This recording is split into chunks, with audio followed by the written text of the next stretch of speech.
يا مساء الجمال وكل حاجة حلوة وكويسة. أخباركوا ايه؟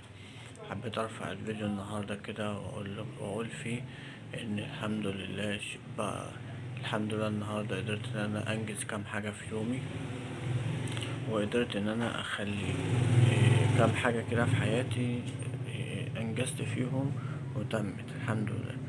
واللي برضه فرحني إن أنا قدرت أشغل اللاب بتاعي عشان أقدر من خلاله أنفذ الحلم بتاعي، وأقدر إن أنا خطوة بخطوة أخد كذا خطوة فيه، إن أنا أقدر أحقق الهدف بتاعي. فالحمد لله نعمة فضل من عند ربنا إن أنا في دماغي هدف عايز أعمله، وربنا ييسر لي الأدوات بتظهر قدامي.